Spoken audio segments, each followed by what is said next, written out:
फैजाबाद धरना अमल दरामद केस मुल्क में एहतसाब की नई राहें खोलता हुआ महसूस हो रहा है। इस केस की खास बात यह है कि इसमें अपील करने वाले तमाम फरीकैन एक एक करके अपनी दरखास्तें वापस ले चुके हैं। इसके बावजूद भी ये केस मंतकी अंजाम की जानिब बढ़ रहा है। अगर आज की समाअत में वफाकी हुकूमत की तरफ से कराई गई यकीन दहानी और चीफ जस्टिस के अहकामात की रोशनी में अमल हो गया तो पाकिस्तान तारीख में पहली बार उन लोगों से भी उसमें पूछगछ होगी जो अब तक नाकाबिले गिरफ्त समझे जाते थे।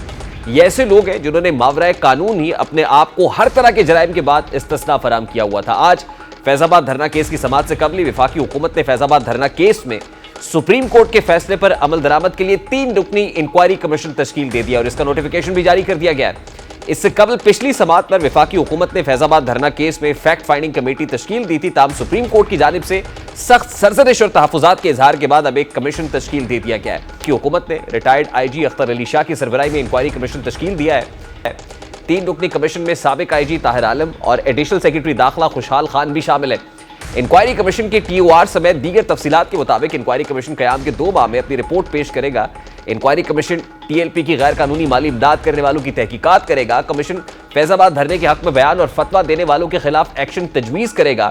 नोटिफिकेशन के मुताबिक इंक्वायरी कमीशन तयन करेगा कि कोई पब्लिक ऑफिस होल्डर कानून की खिलाफ वर्जी का मुर्तकिब तो नहीं हुआ। इंक्वायरी कमीशन फैजाबाद धरने के जिम्मेदारान के खिलाफ एक्शन तजवीज़ करेगा। इसके अलावा इंक्वायरी कमीशन पेमरा रूल्स की खिलाफ वर्जी करने वाले केबल ऑपरेटर्स और ब्रॉडकास्टर्स के खिलाफ तहकीकात करेगा। कमीशन मीडिया और सोशल मीडिया पर नफरत और तशद्दुद फैलाने की जांच और इससे बचाव की तजावीज़ देगा। सरकारी एलामिया के मुताबिक कमीशन तयन करेगा कि इंटेलिजेंस एजेंसी, सरकारी मुलाजिम या अशखास फैजाबाद धरने में मुलव्विस हैं। कमीशन पुलिस, कानून नाफिज करने वाले इदारों को धरनों, रैलियों, एहतजाज से निपटने की तजावीज़ भी देगा।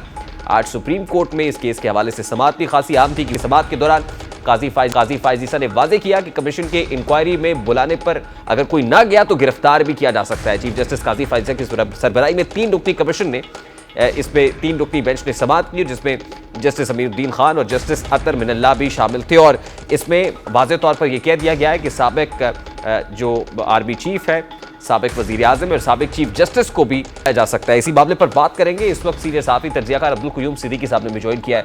अस्सलाम वालेकुम अब्दुल क़य्यूम सिद्दीकी साहब, बहुत बहुत शुक्रिया आपके वक्त के लिए। सबसे पहले तो बड़ा सादा सा सवाल है, पिछली समाअत पर जो फैक्ट फाइंडिंग कमेटी थी उस पर सुप्रीम कोर्ट ने सरजनिश की थी, उसको मुस्तरद कर दिया गया था। आज जो इंक्वायरी कमीशन है वफाकी हुकूमत का, उसको इंडोर्स किया है, बल्कि एम्पावर भी किया है सुप्रीम कोर्ट ऑफ पाकिस्तान ने। उस फैक्ट फाइंडिंग कमेटी और आज इंक्वायरी कमीशन के अंदर क्या फ़र्क है? पहली बात तो ये कि जो पिछली कमेटी बनाई गई थी हुकूमत की तरफ से, उसके पास जाहिर है जिस कानून के तहत वो बनाई गई थी वो एक फैक्ट फाइंडिंग कमेटी थी और उसके पास कोई पावरलेस, जिसको कहते हैं ना टूथलेस कमेटी जो है वो थी। अब जो कमीशन ऑफ इंक्वायरी एक्ट है, इसमें कोई एक्स्ट्रा पावर्स जो है वो कमीशन को नहीं दी गई हैं।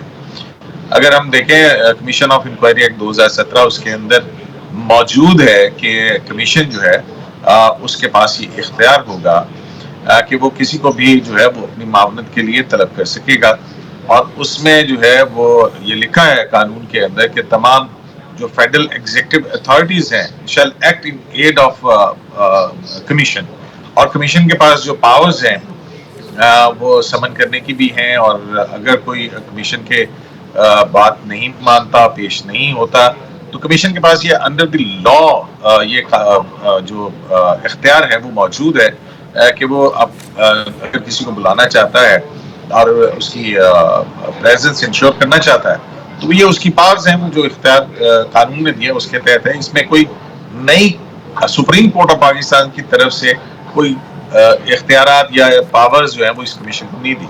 अच्छा सिद्दीकी साहब, इसके अंदर 2 साबिका IGs हैं, एक सर्विंग ब्यूरोक्रेट है। आपको लगता है कि क्या प्रैक्टिकली पॉसिबल होगा इनके लिए कि वो साबिक चीफ जस्टिस हो या साबिक आर्मी चीफ हो या साबिक वज़ीर आज़म हो, उसको बुलाएं और बाज पुरस करें और पूछगछ करें और फिर अगर ना आए तो गिरफ्तार करने के ऑर्डर्स जारी करें?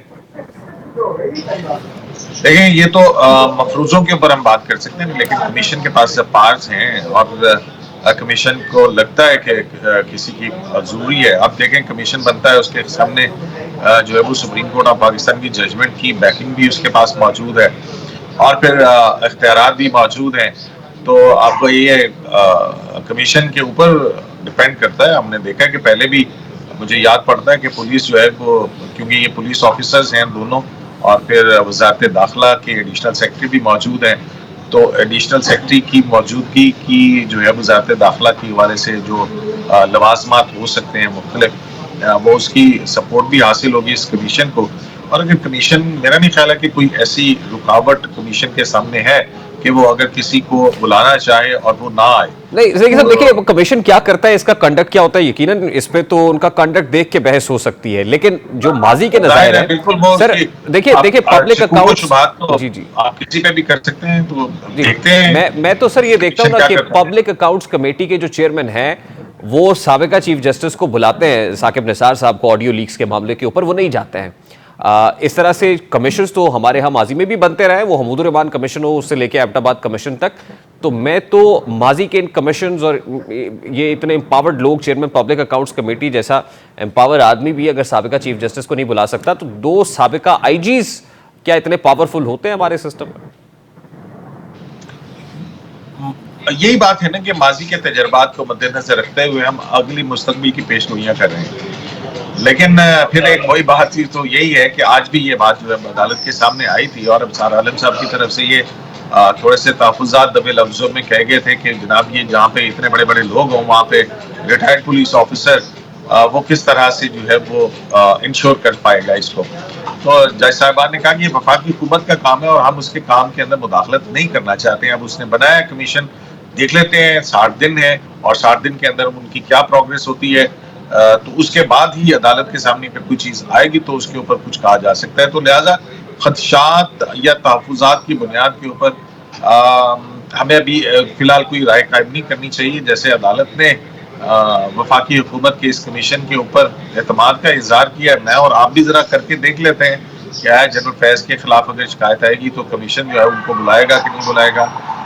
साबिक वज़ीर आज़म के खिलाफ जो अगर वो देखता है कि हाँ इनमें आना चाहिए, तो देखते हैं कि साबिक वज़ीर आज़म कानून को तक़वियत देते हैं या नहीं देते हैं। तो हम देखते हैं कि क्या होता है, आपकी तरह हम भी देखेंगे। अब मेरा बड़ा सादा सा सवाल है सर, साबिक army chief general Parvez Musharraf थे और जनरल परवेज मुशर्रफ को बतौर एक्स आर्मी चीफ उनके अपने इदारे ने मतलब जहां तक हो सकता था उसको प्रोटेक्ट किया। और ये बात जो साबिका डिफेंस मिनिस्टर ख्वाजा आसिफ साहब ये भी कह ऑन रिकॉर्ड है, उनकी स्टेटेड पोजीशन है कि फौज अपने चीफ को प्रोटेक्ट करती है। अब यहाँ पे एक साबिक आर्मी चीफ हैं, उस वक्त राहील शरीफ साहब थे, साबिका DGISI हैं और उस वक्त DGC के तौर पर काम सर अंजाम दे रहे थे, और फिर साबिक वज़ीर आज़म तो खैर एक सिविलियन आदमी है। लेकिन आपको क्या लगता है कि क्या वाकई इदारा भी ऑन बोर्ड होगा और फुली सपोर्ट करेगी वजारत दिफा भी? आज ये सवाल हुआ था कि इस कमीशन के अंदर वजारत दिफा की तरफ से कोई शामिल नहीं है, तो उस पर अटॉर्नी जनरल ने कहा कि फेडरल गवर्नमेंट, क्योंकि इसमें है कानून के अंदर है कि तमाम वफाकी जो इदारे हैं वो इस कमीशन की मामलत के पाबंद हैं।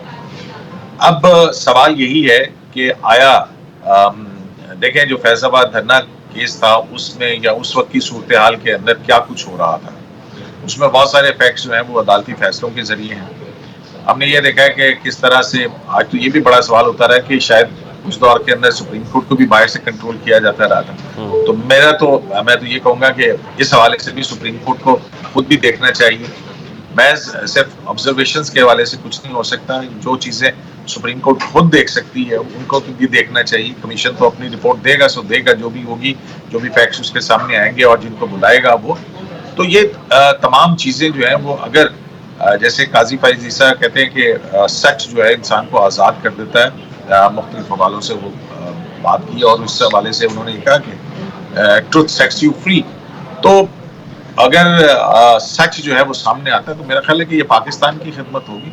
उसके बाद देखेंगे कि इसके खिलाफ क्या कानूनी कार्रवाई हो सकती है या नहीं हो सकती। देखिए हमारे यहाँ कुछ इदारे कहते हैं ना कि हम अपना एहतसाब खुद करेंगे, वो सुप्रीम कोर्ट ऑफ पाकिस्तान हो या वो मिलिट्री इस्टेब्लिशमेंट हो, तो क्या वो इदारे इस कमीशन के सामने अपने आप को एहतसाब के लिए पेश करते हुए नजर आ रहे हैं आपको?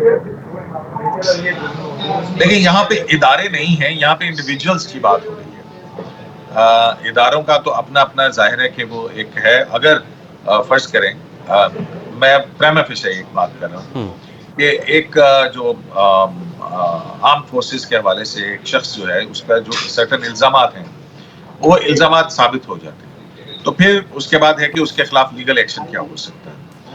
अब अगर हम देखें तो अदालती फैसले मौजूद हैं कि अगर उन्होंने करप्शन किया है तो नैब जो है उसके परव्यू के अंदर आते हैं, वो चाहे जज हो या जर्नैल हो। अभी जस्टिस मंसूर अली शाह की जजमेंट का हवाला भी मैं आपको समझ सकता जी हूं। तो जो है कानून ने अपना रास्ता तो लेना है, पहले ये बात तो है कि डिटरमिन तो हो कि इसका क्या कसूर और जुर्म था। अब इस हवाले से हम ये देखेंगे, अगर अदालतों के ऊपर इन्फ्लुएंस था तो शौकत अजीज सदीकी साहब का एफिडेविट जो है वो इसी सुप्रीम कोर्ट के अंदर उनके केस के अंदर पड़ा है, जिस पर जनरल फैज हमीद के हवाले से काफी सीरियस एलिगेशन हैं। और ये भी तो हो सकता है कि कमीशन फिर क्लीन चिट दे दे बहुत से लोगों को, ये भी तो हो सकता है ज़ाहिर है। बिल्कुल, ये भी हो सकता है कि कमीशन जो है वो किसी पर जिम्मेदारी आयद कर दे। हाँ, मुमकिन है। और फिर उसके बाद एक और बड़ा सवाल होगा कि फिर उससे बासपुरस कौन करेगा या उसका एहतसाब कौन करेगा। तो लेट्स कीप आवर फिंगर। जी जी देखिए ना, अब बात ये है कि हमें ये रवैया तो जो है वो देखना पड़ेगा ना। फिर उसके बाद अगर कमीशन की सारी चीजें आती हैं तो फेडरल गवर्नमेंट की जिम्मेदारी है ना। तो जो भी फेडरल गवर्नमेंट होगी, जो भी प्राइम मिनिस्टर होगा, क्या उसकी जिम्मेदारी नहीं होगी? वो क्या वो जिम्मेदारी से मुबर्रा होगा कि वो सिर्फ वो यही कहते रहेंगे कि जनाब वो हम मजबूर थे? अगर मजबूर है तो फिर मजबूर ही रहे, फिर रहने दें कानून और आइन को एक साइड पे रखें।